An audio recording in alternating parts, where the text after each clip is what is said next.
పేరు చెబితేనే అక్రమార్కులు హడలిపోతున్నారు. I don't care అంటూ ఎవరిని కేర్ చేయడం లేదు. మొన్న నాగార్జునకు షాక్ ఇచ్చారు, నిన్న పల్లాను పరేషాన్ చేశారు. ఇప్పుడు నెక్స్ట్ ఎవరు అనే టాక్ వినిపిస్తోంది. అయితే పక్కా ఆధారాలతో ఆ మాస్ లీడర్ కు హైడ్రా దెబ్బేంటో రుచి చూపించేందుకు బుల్డోజర్లు సిద్ధమయ్యాయట. ఇంతకీ ఆ మాస్ లీడర్ ఎవరు? సీఎం రేవంత్ లెక్క తేల్చబోతున్నారా?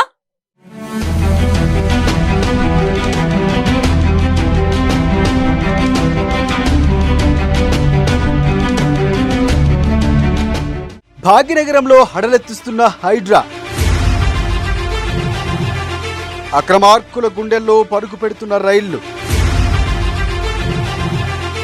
మాజీ మంత్రి మల్లారెడ్డికి హైడ్రా జ్వరం, హైడ్రా దెబ్బకు న్యాయ నిపుణులతో చర్చలు, గతంలో రేవంత్ ఛాలెంజ్లు చేసిన మల్లారెడ్డిపై పదుల సంఖ్యలో ఫిర్యాదులు, భూములను ఆక్రమించుకున్నారని కొందరు ఫిర్యాదులు, పక్కా ఆధారాలతో మల్లారెడ్డిపై ఫిర్యాదులు.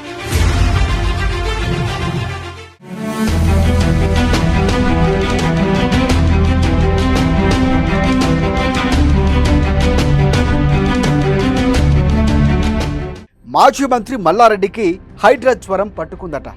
ఆ దెబ్బకు ఈ మాస్ లీడర్కు తెలియని భయం మొదలైందని గుసగుసలు వినిపిస్తున్నాయి. హైడ్రా కూల్చివేతలతో మల్లారెడ్డి తనను లక్ష్యంగా చేసుకుని బుల్డోజర్లు వస్తాయని ఆయన ముందుగానే అంచనా వేసుకుంటున్నారు. న్యాయ నిపుణులతో సంప్రదింపులు జరుపుతున్నట్లు సమాచారం. తమకు చెందిన నిర్మాణాలకు జోలికి రాకుండా ముందస్తుగా ఎలాంటి చర్యలు తీసుకోవాలన్న దానిపై చర్చలు జరుపుతున్నారని తెలుస్తోంది. ఇప్పటికే హైడ్రాతో పల్లా పరేషాన్ అవుతున్నారు. దీంతో మల్లారెడ్డి ముందస్తుగానే ఊహించుకున్నారో లేకపోతే తెలియదు కానీ నెక్స్ట్ టార్గెట్ తానేనని ఆయనకు తెలుస్తున్నట్లుంది. అందుకే ముందస్తు చర్యలకు మల్లారెడ్డి కుటుంబ సభ్యులు దిగినట్లు చెబుతున్నారు.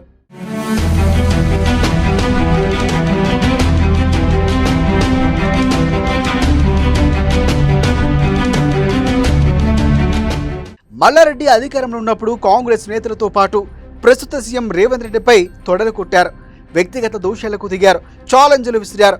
దమ్ముంటే తేల్చుకుందామంటూ మంత్రిగా ఉన్న సమయంలో విసిరిన సవాళ్లు ఇప్పుడు మల్లారెడ్డి మెడకు చుట్టుకునేలా ఉన్నాయి. ఎందుకంటే మల్లారెడ్డి ఏమీ శుద్ధపూస కాదండోయ్. ఆయన నిర్మాణాలన్నీ ఆక్రమణలేనట. ప్రభుత్వం మారిన వెంటనే ఆయనపై ఎన్నో ఫిర్యాదులు కూడా హైడ్రాకు అందాయని తెలుస్తోంది. తమ భూములు ఆక్రమించుకున్నారని కొందరు, తక్కువ ధరకు తమ వద్ద నుంచి భూములు కొనుగోలు చేసి తమను చీటింగ్ చేశారంటూ ఇలా అనేక రకాలుగా ఫిర్యాదులు పెండింగ్లో ఉన్నాయి.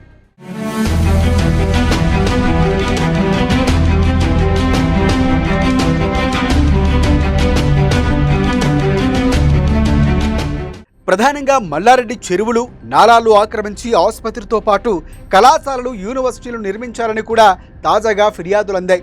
మల్లారెడ్డి కళాశాలకు నిర్మించిన స్థలాలపై ఎన్నో రకాల వివాదాలు ఉన్నాయి. అయితే ఇన్నాళ్ళు ఆయన అధికారంలో ఉండటంతో దాని నుంచి సులువుగా బయటపడగలిగారు. పైగా మంత్రి పదవిలో ఉండటంతో ఆయనకు తిరుగు లేకుండా పోయింది. అయితే ఒక్కసారిగా తెలంగాణలో పరిస్థితులు మారాయి. ఆయన ఓటమి పాలైన బీఆర్ఎస్లోనే ఉన్నారు. మల్లారెడ్డి చిట్టిపోసిన రేవంత్ రెడ్డి ఇప్పుడు ముఖ్యమంత్రి స్థానంలో ఉన్నారు. ఇక ఒక్క కారణం చాలదు బుల్డోజర్ బయలుదేరడానికి అంటూ పెద్ద ఎత్తున ప్రచారం జరుగుతోంది.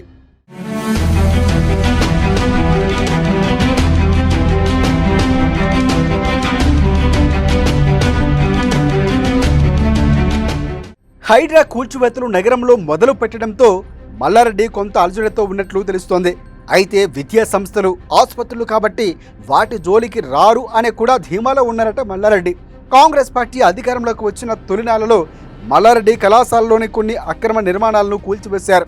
ఇప్పుడు పక్కా ఆధారాలతో హైడ్రాకు ఫిర్యాదులు అనడంతో మల్లారెడ్డి కుటుంబ సభ్యులు కూడా ఇప్పుడు ఆందోళన చెందుతున్నారు.